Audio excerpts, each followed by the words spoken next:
Jack the Ripper is the most famous unidentified serial killer in history, a phantom who stalked the foggy, gaslit streets of the Whitechapel district in the East End of London during the autumn of 1888.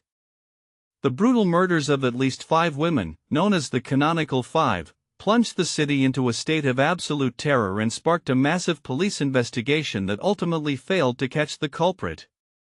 The sheer savagery of the crimes, coupled with the killer's apparent anatomical knowledge and the dramatic letters sent to the police and the press, transformed Jack the Ripper into a macabre legend that continues to fascinate the world over a century later. The nightmare began on August 31, 1888, with the discovery of the mutilated body of Marion Nichols in Bucks Row. The victim, a destitute prostitute, had her throat severed by 2 deep cuts, and her abdomen was partially ripped open by a deep, jagged wound. The brutality of the murder shocked the local community and the police, who were unaccustomed to such extreme violence. It was the beginning of a sequence of horrific events that would come to be known as the Autumn of Terror, forever scarring the history of Victorian London. Just over a week later, on September 8, the killer struck again, claiming the life of Annie Chapman. Her body was found in the backyard of a lodging house in Hanbury Street, exhibiting even more severe mutilations than the first victim. Her throat was slashed, and her abdomen was completely laid open, with portions of her intestines removed and placed over her shoulders. The removal of her uterus indicated that the killer possessed some degree of surgical or anatomical skill, leading to widespread speculation that the Ripper was a butcher, a slaughterman, or even a medical professional. The terror reached a fever pitch on the night of September 30, 1888, when the Ripper committed 2 murders within an hour, an event that became known as the double event. The first victim, Elizabeth Stride, was discovered in Dutfield's yard with a single clean cut across her neck. It is widely believed that the killer was interrupted before he could inflict the abdominal mutilations characteristic of his previous crimes. The lack of extensive mutilation suggested a hasty escape, but the night's horrors were far from over, as the killer soon found another victim.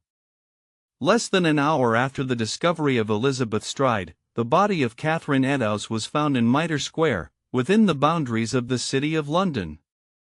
Eddowes' body had been subjected to the most extensive mutilations yet.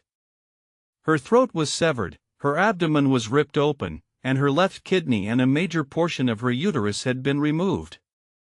The killer also inflicted deep cuts to her face, disfiguring her beyond recognition.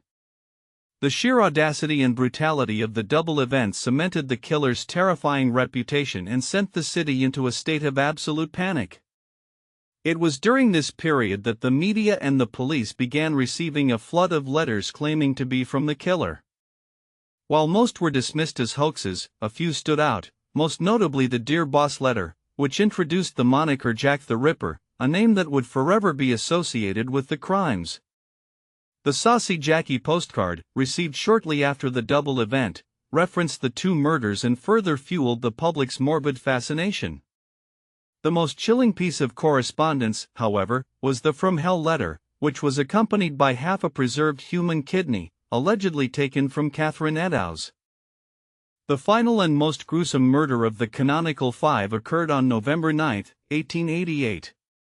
The victim, Mary Jane Kelly, was the youngest and the only one killed indoors, in her small room at Miller's Court. Because the killer had the privacy and the time to operate without fear of discovery, the mutilation of Kelly's body was absolute and horrifying. She was virtually flayed and disemboweled, with her organs scattered around the room. The sheer savagery of the crime scene shocked even the most hardened police officers and medical examiners, marking the horrific climax of the Ripper's reign of terror. Following the murder of Mary Jane Kelly, the killings abruptly stopped. The sudden cessation of the murders has led to endless speculation about the Ripper's fate. Did he die, was he incarcerated for another crime, or did he simply move away? Over the past century, hundreds of suspects have been proposed, ranging from a prominent physician and a Polish immigrant to a member of the British royal family. The sheer volume of suspects and theories has spawned an entire field of study known as Ripperology, dedicated to analyzing the evidence and attempting to solve the ultimate whodunit. Despite the intense scrutiny and the countless investigations, the true identity of Jack the Ripper remains one of history's greatest mysteries. The case files have been pored over by generations of detectives, historians, and armchair sleuths, yet the killer's face remains hidden in the fog of Victorian London. The enduring fascination with Jack the Ripper speaks to our deep-seated fear of the unknown and the enduring appeal of a genuine, unsolved mystery. He was a monster who emerged from the shadows, committed